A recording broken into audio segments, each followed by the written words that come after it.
Hey, everybody, welcome to episode 130 of the More Than Anxiety podcast. I'm so excited to be able to talk with Lisa Parry this morning. She is a TED speaker. She has so many great things to talk about with you, and I'm going to let her go ahead and introduce herself because everybody does a better job than I could ever do of introducing themselves. So, good morning. Good morning, Megan. It's good to be with you.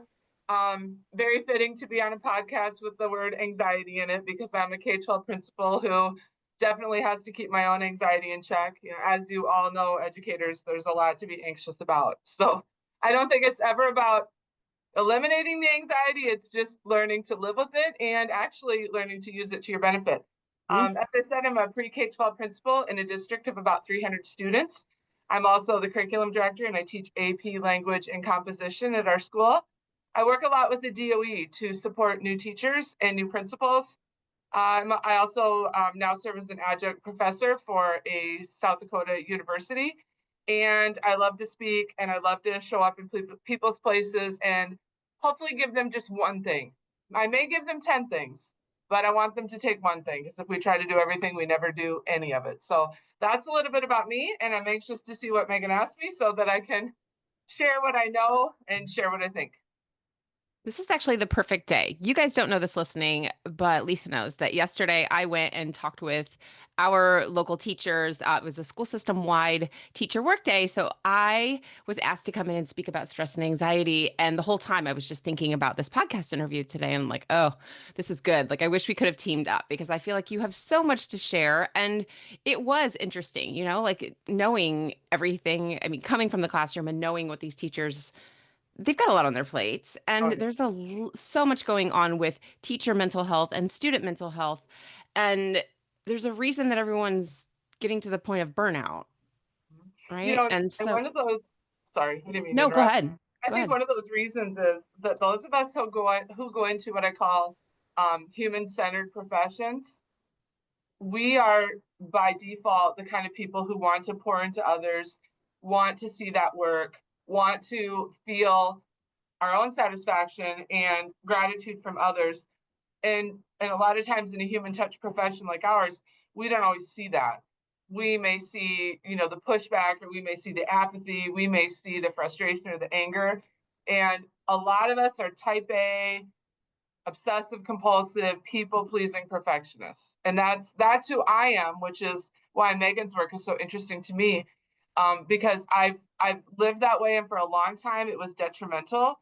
And now that I'm a school leader, I actually think it's beneficial because I've learned to kind of rein in those feelings and use them, and I can help teachers, especially new teachers, and principals, especially new principals, kind of switch their mindsets a little bit because until you think differently, you're never going to act differently and you're never going to message differently. So it all comes back to how I think about things, and the way that I think about things has allowed me to really enjoy K-12 for 31 years.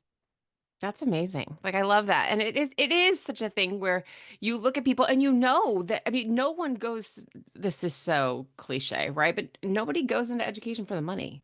We know what we're getting into ahead of time, right? We go in because we want to make a difference. Yeah. And one of the things that came up when I was talking with them yesterday was these things will work. These things that I'm teaching you that you can do to lower your own stress and that you can do in your classroom with your students, they will 100% work. The problem is that you can't make anybody do it. I can't make you be mindful. I can't make you change your mindset.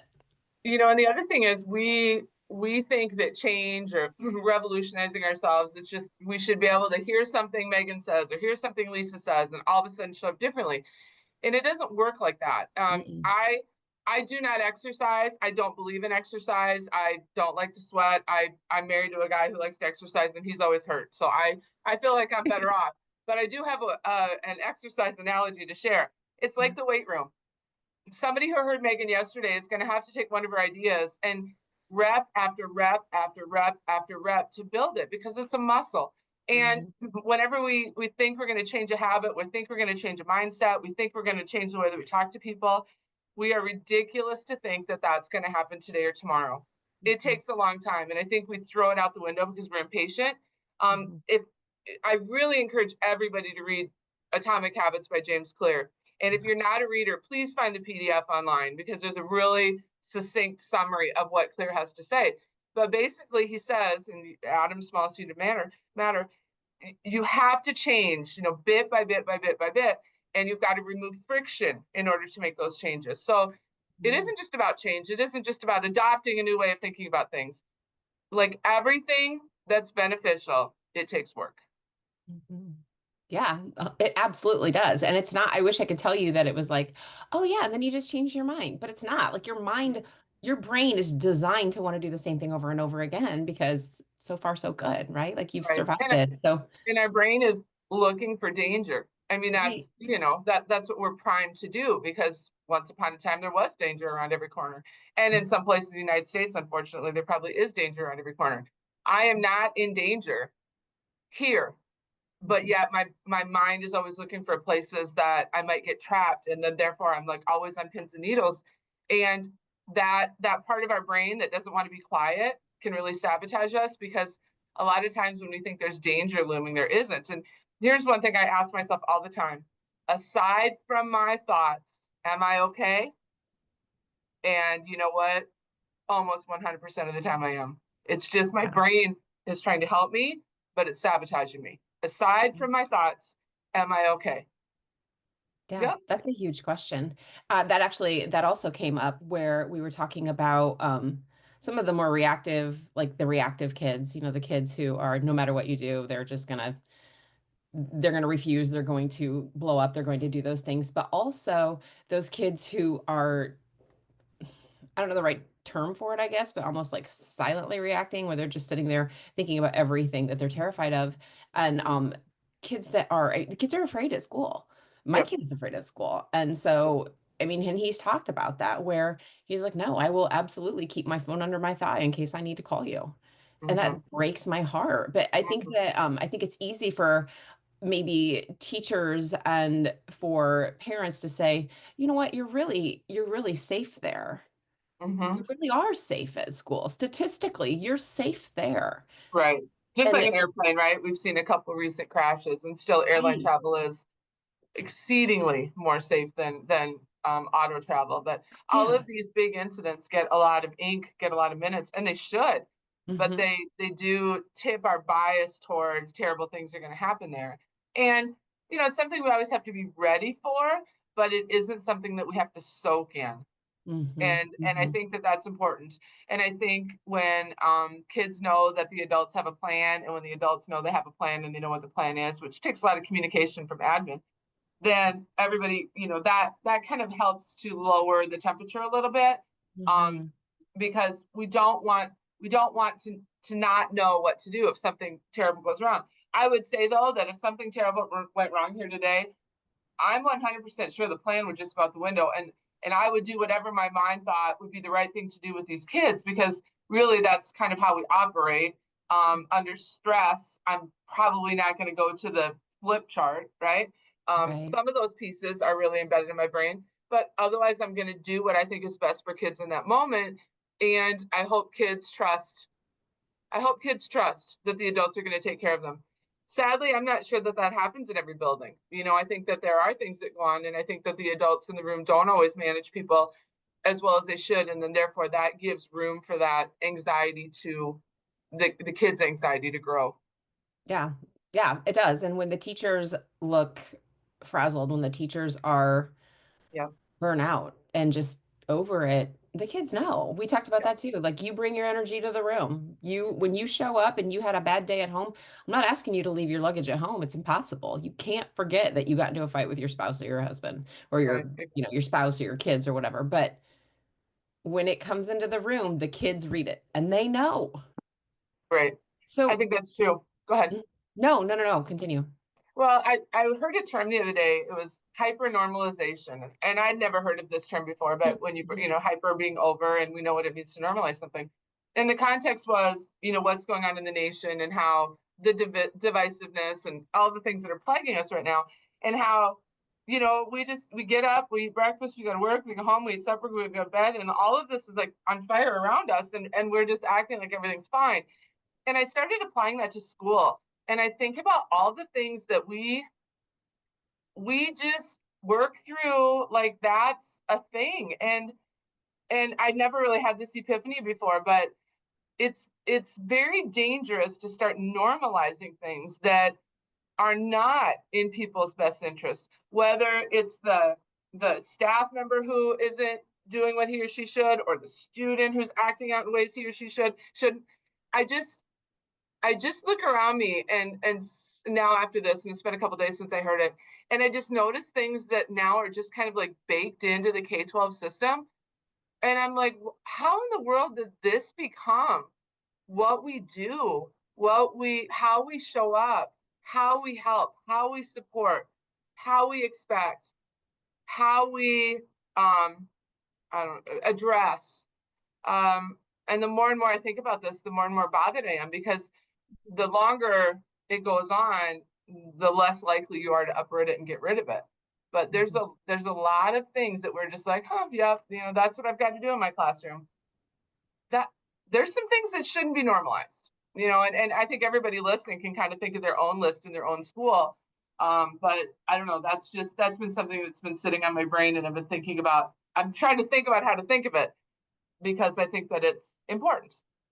It is that, and that, that normalization that we see. Even I remember talking about this with my oldest son, where there was some TV show that he wanted to watch, and I didn't want him to watch it as his mom. I'm like, yeah, I don't want you to see that. And he's like, it's not that big of a deal. I'm like, it's only not a big deal because you've seen it so many times. And we have gotten to that point where we're like, oh, that stinks that that happened again. Right? Or, well, this is just what they do. I guess we'll just let them do it. I mean, it's a slippery slope. It And really is, and become even less. just the normalization of phones, for younger and younger people, with no real guardrails on how much time they can spend on that phone or what they get to watch. And Mhm. that's just now what kids do. And that's changing their brains, like literally changing their brains. We talked about always looking for danger. I mean, those thoughts form like neural pathways in our brain, and it's just like a path. Like, you keep walking the path, and pretty soon there's no grass on it, and then it's easier to keep going that way. The same thing is true with these kids, where their minds are going. They're going off on paths that 8, 12, 15-year olds were not meant to trod. I mean, those are not the woods and the forest for them. And yet there they go. And I mean, that just is what it is. It's no surprise to see a small person with a cell phone on YouTube. Mm-mm. And that's unfortunate. We're starting to kind of see the fruits of that now. We're starting Mhm. to harvest some of the fruits of that now, which is kids who have a very difficult time in social settings, students who have a lot of anxiety, students who have very limited attention spans. It's all coming home to roost now. And then you have to ask yourself, what's next? And what are we going to normalize next? Yeah. And really the only thing they can do when they feel unsafe or they feel bored or they feel confused or they feel frustrated or they feel anxious is get a quick dopamine hit. So the only Mm-hmm. thing I can do is I have to be on my phone. I have to have my Chromebook to play a video game. Yep. I have to have that dopamine. Yeah. And I talked a little bit and recommended the book Dopamine Nation. It's horrifying. Mm-hmm. Like I It really is. Yeah. struggled to read it. So with everything that teachers are dealing with, I mean, they're fighting cell phones, which is so crazy. And Yeah. I realize that they can't solve all of this. I mean, a lot of this has to go back to the parents. It's not their job to parent these kids, but well, that's another thing that we've normalized. Like, well, the parents don't need to do it. We'll just send them to their teacher or their therapist or anything else, and I'll just hang tight here and be the good guy, which Mhm. great. And no, please don't. Right, But what do you right, right. think is this, like, what is causing the burnout? What is making this teacher shortage that we are experiencing across the country right now such an issue? Because it's not Indiana, it's not South Dakota, it is everywhere. Right. I read an article, I think it was last year, and it was arguing that everything that teachers are experiencing in terms of like the negativity in their lives via their work, that there's two categories. One is burnout, which you mentioned, and the other is disillusionment. And I think that disillusionment is an important piece too. I'll get to burnout in a second, but again, we come back to people who are so like starry-eyed and optimistic, and they're going to change the world. And thank goodness they come in like that, because if you came in, really cynical, where would you end up? So you have to come in, Yeah. very wide-eyed and eager. Yeah. But disillusionment is, okay, here's what I thought this was, and it isn't. And Here's it's what I not. thought this would be, and it's not. And I don't know what to think about that. I don't know what to do about that. And then burnout, I think, is just sustained disillusionment. I think that burnout comes to the point where you know well what it is. I mean, it's very clear what it is, and you can't take it anymore. And I think that it's really important for early principals, early teachers to have conversations, and admin need to set this up, have conversations with somebody who's been in the field and who knows what this is, who can kind of, I don't know, introduce and help them come through those situations that they didn't anticipate. Because you come in and you have all these problems that you think are going to happen, and you kind of have some ideas of what you're going to do about them, and then all these other things present themselves and you have no tools in your toolbox for that.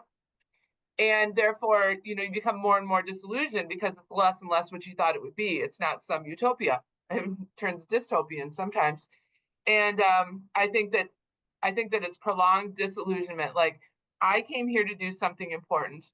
I came here to add value to the world. I came here to pour into others, and I can't, because the context of this doesn't let me. And then the longer I feel that way, the further I drift from my purpose. Then I think that that's where burnout comes from. Yeah. And that almost, I would say, almost a resentment for the Hmm. entire state of education. And whether that's a top-down problem or a bottom-up problem, I don't know. But that Right. idea of it is, I mean, you see, I have my daughter's friend is a first-year teacher and she's so excited. I always like, I joke Hmm. and I'm like, you are Miss Frizzle. Like you are driving the school bus. Yes.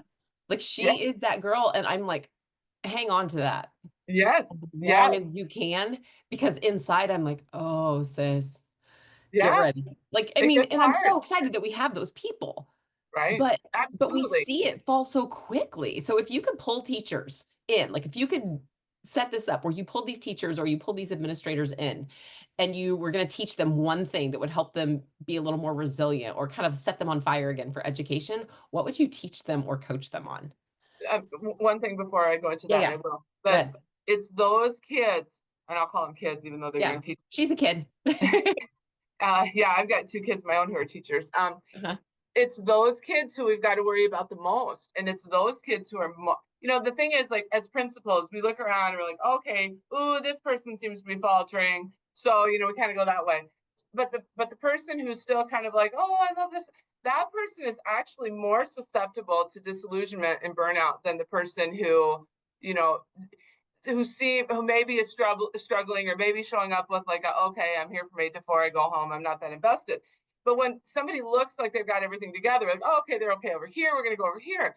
And meanwhile, that person who's especially susceptible to that idea that I fell short or that I'm not enough, those are the people who need our help. So there's two things that I like to talk about.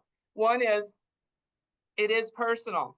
I mean, everything in education is personal. And if you, teachers and admin, if you did not think it was going to be personal, you did not think.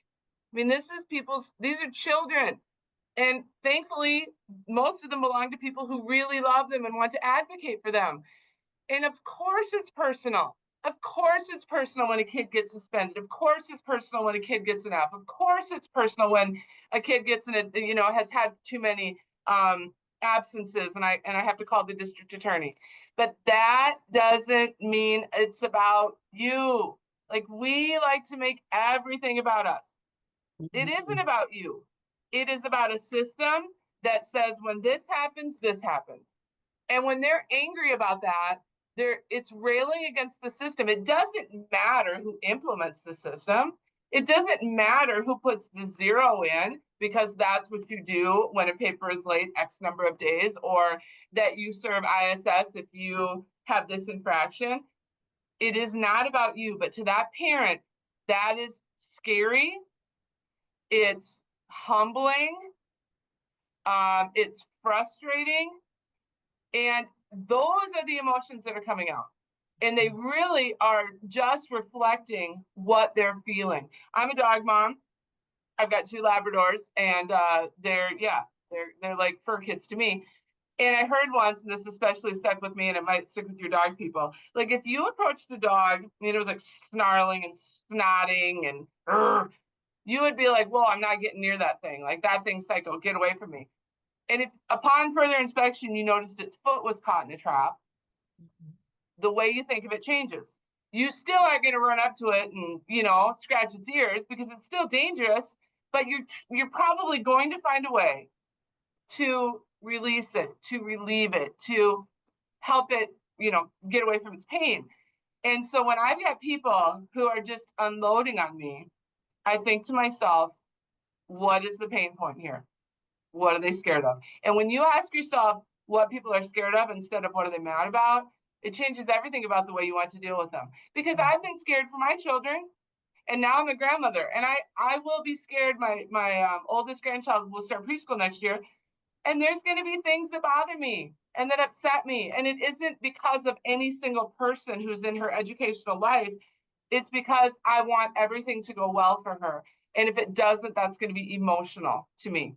The other thing I like to say, and this came from our Sioux Falls mayor, Paul Tenick, and he was doing a debate once before his last reelection, and he said something about, or one of the opposition said to him, "Well, you've only done this and this," and Paul said, "You know, I don't hit a grand slam every time. Boy, I wish I did. I do not hit a grand slam every time, and every once in a while I strike out, but I usually hit at least a single. And if you hit enough singles, you score runs." And I like to tell that to new teachers, and I like to tell that to new principals, because again, we're back to people pleasing perfectionists who just want to rack up the wins. They want to rack up the grand slams. That isn't how it works. You can take the best, and again, I'm not an athlete, and I don't exercise, but you can take the best major league player, and I should have looked up the stats. I used to know them. The best hitter ever did not have hit a grand slam every time he came up to bat. And we have to remember that we need to celebrate the little things and not set these expectations like, I'm going to turn this class around. I'm going to, fill in the blank with whatever ideal you have. And you just have to realize that if that's where you're setting the bar all the time, you're always going to fall short. And then disillusionment sets in. So setting goals at a reasonable level, and we veterans, we need to help newbies set goals that are reasonable so that they can check things off. That I got to win, I got to win, I got to win, I got to win. I used to coach volleyball. You win a set, you lose a set, there's still a next set, you can still win. We won, we lost, heck, we lost, we can still win if we win the next three. Yeah. So you're going to lose, and you're going to strike out, and you're going to hit mostly singles, and you're going to have a few grand slams, and that needs to be okay. Yeah, and I think that like really going back to that idea of what are you focusing on and what are you choosing to think about? So even, earlier in this conversation, are we going to focus on everything that we're afraid of? Because when we do, when we're focusing on, yeah, but that kid today, they blew up and they yelled at me and then their parents called or whatever it is that happened in the classroom, when that's because that makes you feel so emotional and so anxious and so I mean, it makes teachers feel that way, right? Like I Right, messed up. I, right, I can't figure out what works for this kid. I can't control them. I can't, now the parents are mad at me. When we take all of that in instead of looking at what am I scared of, I think that that is so, we're focusing on all the things that didn't work.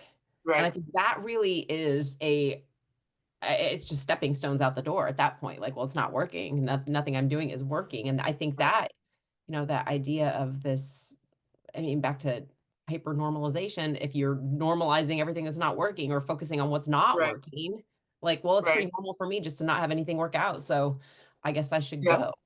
yep, exactly. And I like to think, and this is not my language, I don't know whose it is, but to a certain extent, things that we can predict, we can prevent. Mhm. And so as leaders, if we've got a teacher who, especially in a certain class period, the group is especially boisterous or, apathetic, whatever they are, if I can predict that a teacher is going to have difficulty in that setting, then I can do some things to help her. Because if you can predict it, you can't necessarily prevent it, but you need to go where and be where you predict issues are going to crop up. I spend every day in the lunchroom, not because I want to. That's a hard environment for me. But I would rather be in there than clean up the probably the literal and metaphorical mess that can get made in there if I'm not. And so you got to choose your heart. It's hard to go where the problems are. It's hard to go to that hallway where the problems are. It's hard to go to the recess where the problems are, the bus line, the lunchroom. It's hard to go to those spaces. It's harder to not go. So if you know where your hot spots are, if you can predict that that's where things are going to fall apart, get yourself there. Be there for that teacher who's going to struggle with their third block. Be there in the lunchroom so that you can make sure that the environment isn't so chaotic that the kindergarten people are, freaking out so much they can't eat their corn dog. Be outside when the fifth graders are out there and they're known to throw ice chunks at each other. Like, if you can predict it, you should be trying to prevent it. And sometimes if you can predict it, you can prevent it, but you should be trying to, at least, because there's so many things that pop up that we did not anticipate. And so we got to just like roll with those and figure it out as we go. There's a lot of things you don't need to figure out in the moment. There's a lot of things that you should have figured out yesterday or last month or in August. And if you're still figuring that out, then you're not maintaining an environment that teachers and students can operate well in. You got Yeah. to go where it's bad. Yeah, that's hard. That's a hard choice, right? Like nobody wants to have to, it's exhausting to have to do that, but it's that paying it forward idea. Absolutely. And And when you raise your hand and say, I want to be principal, I want that title, you are saying, I want to go and do the hard things mhm, and support the people who do the harder things, which is teaching in a classroom. And yeah, if you don't want to do that, then you should not raise your hand and say, pick me as principal or lead teacher or coach. All of these things come with added responsibilities. And it's strange to me how many people, want the benefits of leadership, but they don't want the pain. And I mean, that's your job. yeah, Your job is to maintain a culture where teaching and learning can take place. That's your yeah. job. And that's a big umbrella, and a lot of things fall under it, including me being in the lunchroom. But I'm in there because that's what I signed up for. I'm really glad that you brought this up because I think that I had this thought earlier in the week. I kind of expanded on it yesterday when I was talking with this group of teachers. And came off of I don't remember if it was a book or what it was that sparked this thought, but in this age where we are, where kids do have cell phones all the time. And I mean, I joke about this still that I'm old enough to remember when they told us we wouldn't always have a calculator and we're like, oh yes, we will. So now we just carry one with us everywhere, right? Good plan. But because we're in this age of phones and AI and instant overwhelming amounts of information, more information than our brains were ever designed to handle, which I think is a huge problem and why we're so anxious. I mean, straight up, we know too much sometimes. We don't need to know this stuff. And we have kids who the only way they know to feel better is to grab that phone and to scroll. My thought, my suggestion that I brought up yesterday was you are not having kids that are going to need the same information that we had previously, right? Yeah, Like they don't need it. They can Google anything, right. but they don't have any idea what to do with how they feel. And I know we're going to cross over into that whole SES thing, right? Like we don't want to talk about all of that.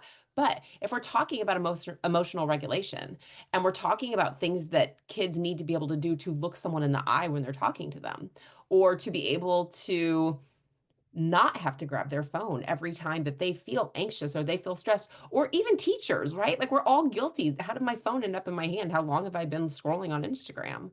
Right. Um, I would even venture to say that finding ways to incorporate mindfulness and like managing those feelings and those emotions inside of their body so that they are even capable of learning anything and not having to Google everything is going to be a huge part of the future of education. I just cannot imagine, like, if you just say, okay, go learn these things, these kids know, they're like, why would I learn that when I can just put it into chat GPT? Right. I think, And maybe this came from our conversation previously, yeah, actually. it might Now have. that I'm thinking I, about I it. think now more than ever, there's two categories of things that we need to be working on with kids. One is what to do. They know how to get the information. They need to be taught what to do with it. But the other thing they need to be taught is how to do blank. I think the problem is, and I see this in myself and my own family, is that when you're on that phone, you're not producing, you're not moving, you're not creating.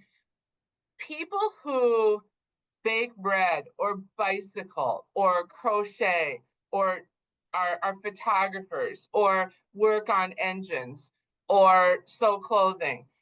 These people, at least anecdotally, are people who are way better off than people who don't know how to do blank, whatever that is.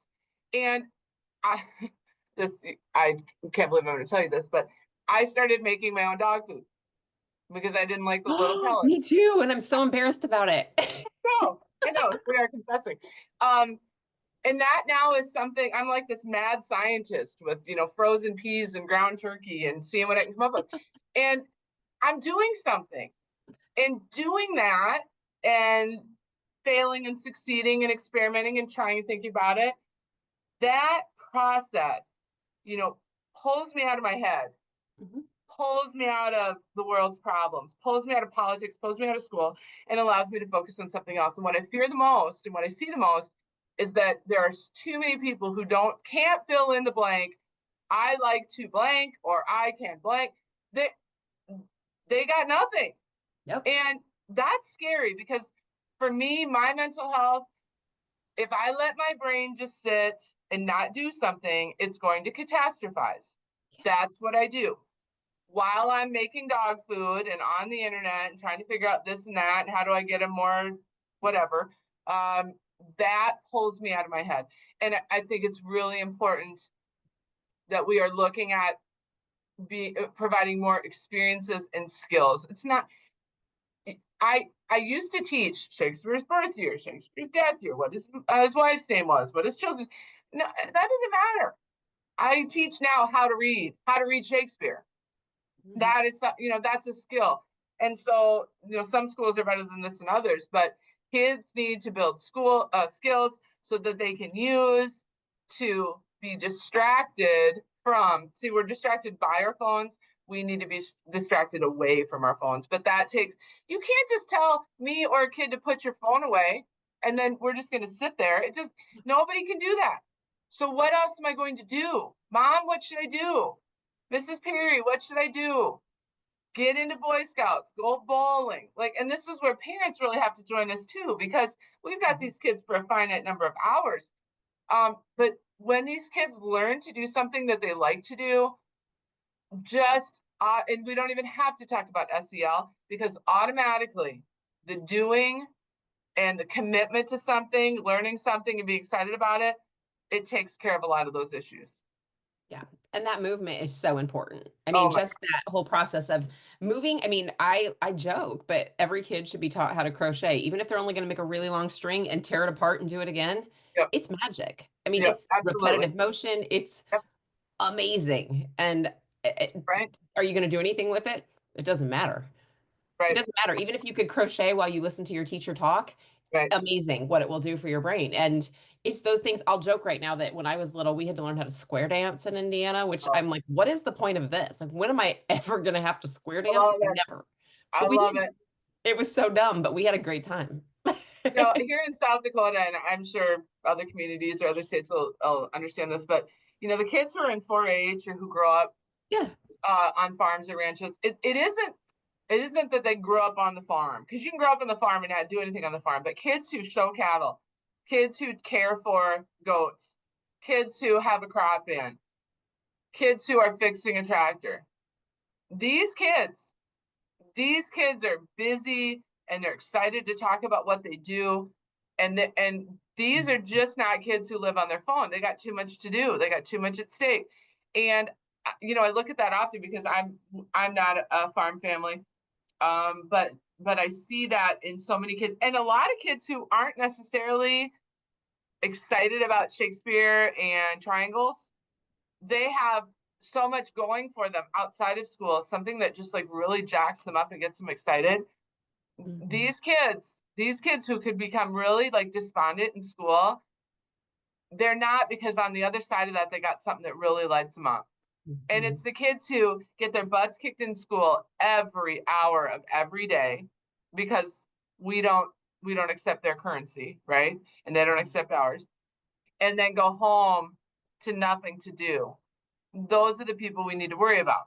Mhm. The ones who bowl, the ones who work, the ones who, they're making money working at Walmart or at Subway, whatever. Those people are just so much better off. And so when I look at kids, the ones I worry about are the ones who grind through this day and then go home and, either have to battle the demons at home or sit and stare at the phone. They have to learn to do something. Yeah, there's so much that I mean, like, I could go on for hours. I Yes, really feel like I just need to take a vacation to South Dakota and come hang out with you for you a bit. absolutely, absolutely. Don't come to the east. Let's go to the west. It's pretty Yeah. out there. I live in farmland, but Western, here's the commercial pitch for my state. If you have not been to Western South Dakota, the Black Hills, the Badlands, Mount Rushmore, it's pretty stunning. Pretty I stunning. really, really need to go there because I've It, not been to South Dakota. yeah, it's stunning. It really, really is. Yeah, well, if you Beautiful wanna come part of the to state. Indiana, it is Southern Indiana or Lake Michigan, and All just maybe, yeah, just go to Western Michigan. right. I like it. I like Yeah. it. Yeah. Well, thank you so much. Tell people where they can reach you, tell them a little bit about what you do and how they can connect with you because you've got Awesome. so much information and knowledge that this country needs right now. I appreciate that. Well, yeah, I do a lot of speaking, keynote speaking. I do a lot of, breakout sessions, virtual sessions. I am a Principal Matters associate. So if anybody knows Will Parker and Principal Matters, I work with Will, and so I am fortunate enough to kind of teach some of his content and work alongside him. I love to speak. I love to present. I love to come in and work with. One of the favorite things I ever did. There was the school who had two teachers who just they needed to work together and they couldn't. And so the principal called me and was like, "Can you just like mediate?" And I did. And I don't know these two people. I have no idea what the politics are, the person. I don't know anything about them. And so I was able to say things, ask things, think about things that it was too close for them. And I actually got really good results from that. And I like to do that kind of work. I like conflict and I like to like unravel it. I do have a website, www.principalparry.com, and you can email me from there. I'm also very active on LinkedIn. So Lisa Parry, and you can find me. My picture was a little picture of me next to my TEDx sign, and yeah, that was a lot of fun. And listen to my TEDx. You can find Yeah. that on my website too. I will link that in the show notes. We'll make sure that everybody gets to hear that. I'll put all of your links up there. So if you start getting mountains of people for that are I like, sure hey, hope it's so. I sure me. hope so. I'd love to travel to you, or we can do a virtual thing. Let me know. I'd love to get you on my calendar. It'd be awesome. Thank you for spending your morning with me. I know it's early out there and you've got kids waiting for you, probably busting in the door any minute. So Yeah, I'm seeing them out my window. Yep. I'll be like, hi, Exactly. Mary. Well, it's good to talk with you. Thank you. And thanks to everybody for listening. I appreciate your time. Thank you. We'll talk again soon. Yeah. Bye now.